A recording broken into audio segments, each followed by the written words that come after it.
Primero, definamos el concepto de revolución industrial.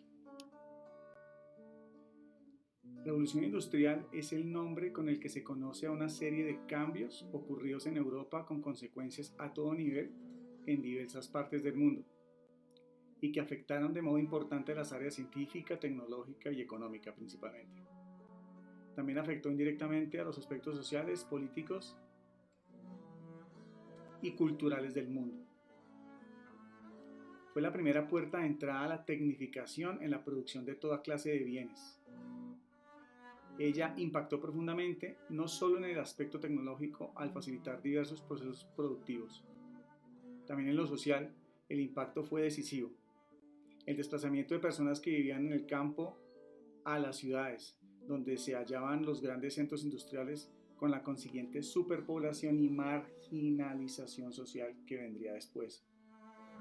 Hubo también profundos cambios en las relaciones laborales, también se dieron durante esta revolución y aparecen los conceptos como jornada de trabajo, patrono y reivindicaciones laborales, conceptos que entraban en juego en aquella época.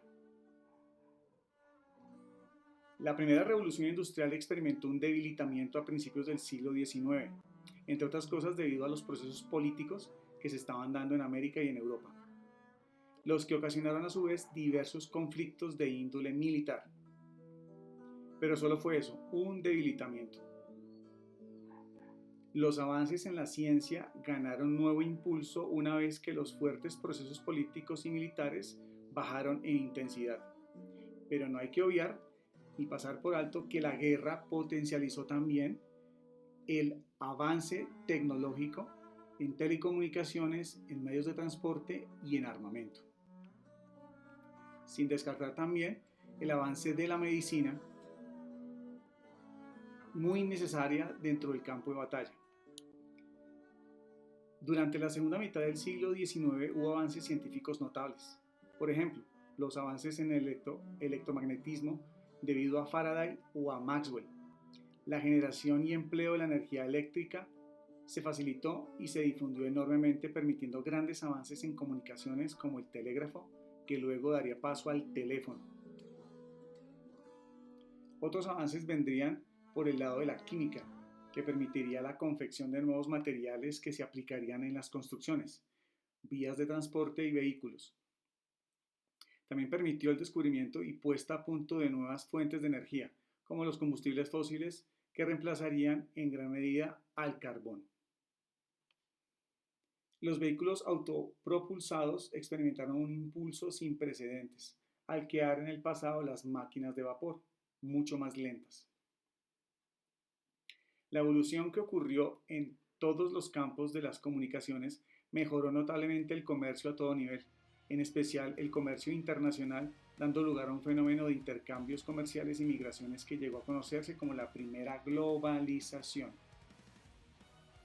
La burguesía, ya conocida como la clase social que se formó a finales del periodo feudal a partir de los grupos de comerciantes, artesanos y banqueros, se consolidó a través del capitalismo, hecho manifestado a través del nacimiento de grandes corporaciones y marcas comerciales, incluyendo los bancos, redefiniendo los estándares de las relaciones laborales. Es aquí, ya en los años 50 del siglo XX, donde el sector industrial latinoamericano fue bombardeado por la entrada masiva de maquinaria industrial, agroindustrial, equipos de toda la índole y el auto. Todo ello proveniente de los países ricos e industrializados.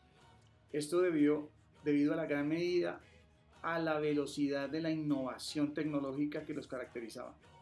Esta velocidad productiva volvía rápidamente obsoletos equipos y maquinaria mucho antes de que se vendieran o fueran comprados en el país de origen, lo cual hizo muy atractivo su exportación a países más atrasados donde podían seguir siendo utilizados.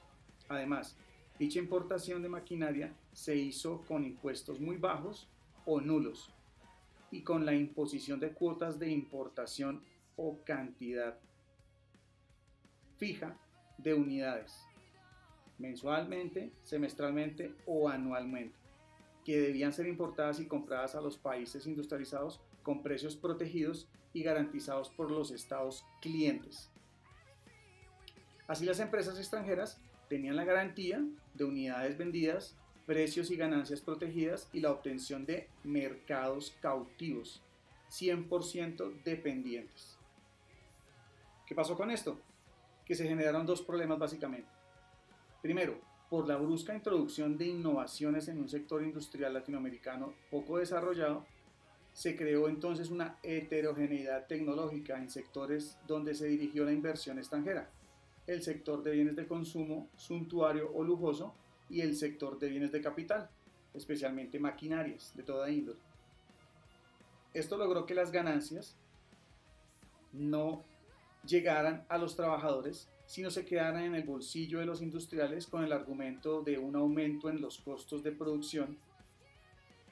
Así el grado de concentración de la economía en este sector aumentó, descuidándose sectores como el agropecuario, aumentando la pobreza en unos países latinoamericanos, especialmente campesinos y dependientes del agro.